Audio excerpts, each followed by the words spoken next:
Welcome to the Reading Corner. This is PW Presents, bringing you the lore dump for Marvel Rivals. Specifically, I'm going to be covering the Doom's Rise gallery season. Basically, Season 0, titled Doom's Rise, was the launch season for Marvel Rivals. And I never actually played all of it properly. I've already recorded Entangled Memories, that should already be out by now. But I've recently gone back to look for the gallery snippets, so I'm going to be bringing you the two stories from Season 0 that I never covered, which basically sets up the whole lore behind what's going on in Marvel Rivals. So let us start with our first story, Let There Be Rivals.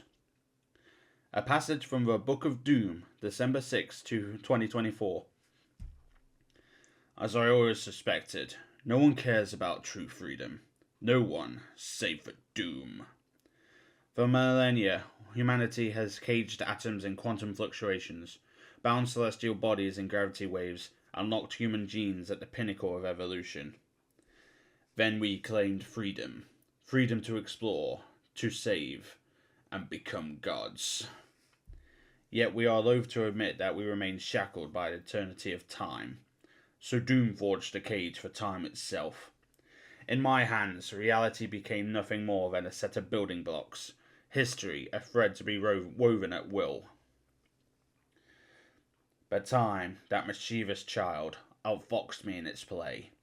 Reluctantly, Doom must admit defeat. Time remains caged, yet it has found a way to reshape its prison. If it takes an entire world, or countless worlds, to shackle something, then it does not, in essence, hold its own infinite freedom. Perhaps Richards was right. This world does not belong to Doom after all. But for as long as I am able, I will make sure it belongs to no one. A passage from a Book of Doom, December 6, 2099. Today I write words that have never been written before. Victor Don Doom is a fool. No, I do not speak of myself. This Doom remains a genius, as he has ever been.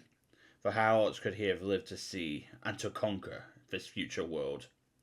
I speak of another Doom, one from a distant past in a distant reality, who became so brazen in his quest for power that he felt he could break the bonds of time itself. Perhaps he was unaware that I, too, was on the verge of unlocking the mysteries of the multiverse.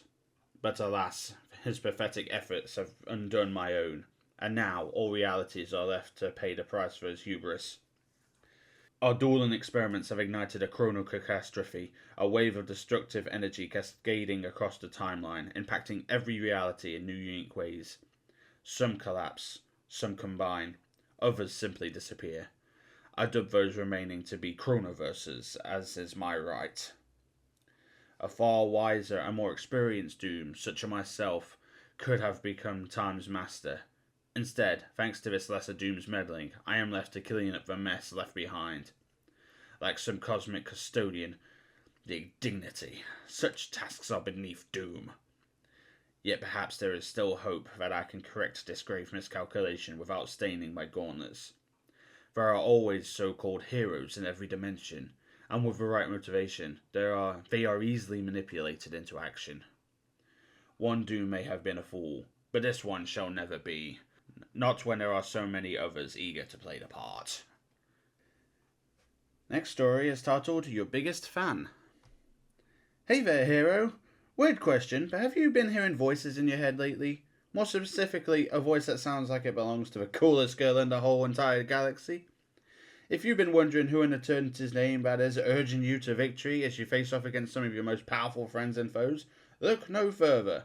It's just me, Galacta. I may sound all cute and sweet, but I'll be honest with you.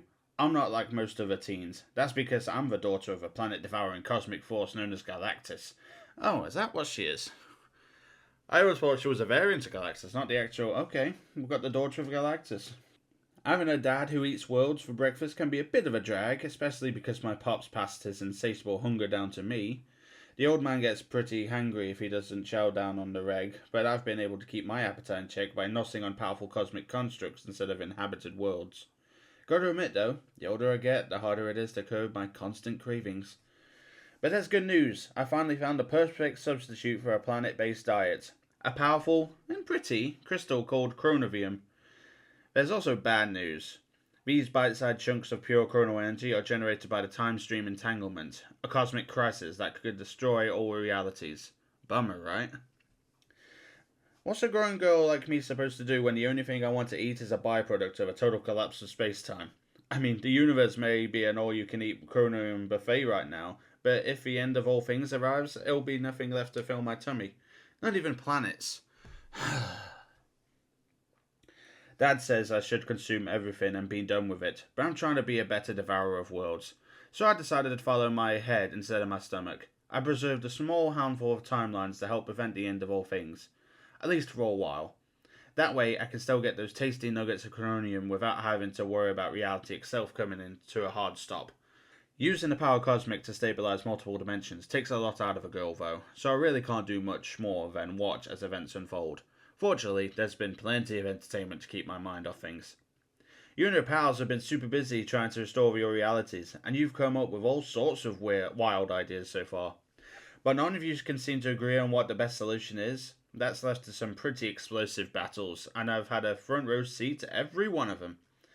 I may occasionally chime in to encourage, or even assist you, but I'm perfectly happy on the sidelines, for now, cheering on the chaos as I munch on chunks of chromium like popcorn. Dinner and a show? What more could a girl ask for? Really? That was Galactica's whole thing. She's basically the one that's enabled all these realities to stabilize and all that, giving us a game basically. But she's playing the role of a watcher in this game.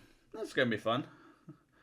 So yeah, those were the two stories for season 0. If you'd like to follow the Entangled Memories, they're also on my channel now.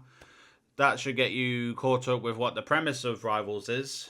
The next challenge is to bring you character bios sporadically, whilst I'm also diving into season 1 events, which has Dracula taking over New York. So stay tuned for that. Be sure to like and subscribe, and I'll see you in the next one.